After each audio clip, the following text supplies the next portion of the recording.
बातमीचे प्रायोजक आहेत Iqbal fashion, बेगमपेठ market, Solapur. Bhajap नेते सदाभाऊ खोत यांनी सांगोल्यात गोरक्षकांविरोधात घेतलेल्या भूमिकेमुळे सदाभाऊ विरुद्ध गोरक्षक असा संघर्ष सुरू झालाय। सोलापुरातील गोरक्षकांनी सदाभाऊ खोत हे कसायांचे दलाल असल्याचा आरोप केला। गोरक्षकांना खंडणीखोर म्हणणाऱ्या सदाभाऊंनी पुरावे द्यावे असं आवाहन गोरक्षकांनी केलंय। दुसरीकडे नितेश राणेंनी देखील सरसकट गोरक्षकांविरोधात विधान नकोत असंही सांगितलं आहे। भाजप आमदार सदाभाऊ खोत यांनी सांगोल्याच्या मोर्चात गोरक्षकांविरोधात थेट भूमिका घेतली। गोरक्षक शेतकऱ्यांना त्रास देत असल्याचा आरोप त्यांनी केला। एवढेच नव्हे तर धमक्या देणाऱ्या गोरक्षकांना त्यांनी गावरान भाषेत नांगरी दाखवला। सदाभाऊ खोतांनी केलेल्या वक्तव्याचे तीव्र पडसाद सोलापुरात उमटले। गोरक्षकांनी सदाभाऊ खोत यांच्या विरोधात आक्रमक भूमिका घेतली। सदाभाऊ खोत हे कसायांचे दलाल असल्याचा आरोप गोरक्षकांनी केलाय। सदाभाऊ खोत यांनी आमदारकीचा राजीनामा द्यावा अशी मागणी गोरक्षकांनी केली।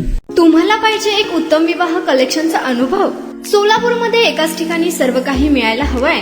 आमच्या इक्बाल फॅशन मध्ये मिळतंय तुमच्या विवाहासाठी सर्व काही। लेहंगा, साडी, मटेरियल, रेडीमेड आणि मुलांसाठी स्पेशल वेअर। प्रत्येक गोष्टीत दिली आहे खास सजावट, आकर्षक डिझाईन्स आणि दर्जा, आश्चर्यकारक डिझाईन्स आणि कस्टमायझेशन सह तुमच्या लग्नाचा दिवस खास बनवा। आणि हो, आमचं मोठं कलेक्शन तुमच्या सर्व गरजा पूर्ण करेल। आकर्षक रंग आणि स्टायलिश डिझाईन्स फक्त इक्बाल फॅशन मध्ये। इक्बाल फॅशन सोलापूरचा अग्रगण्य विवाहासाठीच्या कलेक्शनसाठी आणि तुमच्या सुंदर दिवशी आणा इक्बाल फॅशनचा स्पर्श। मग आताच भेट द्या इक्बाल फॅशनला। आमचा पत्ता बेगमपेठ मार्केट, सोलापूर।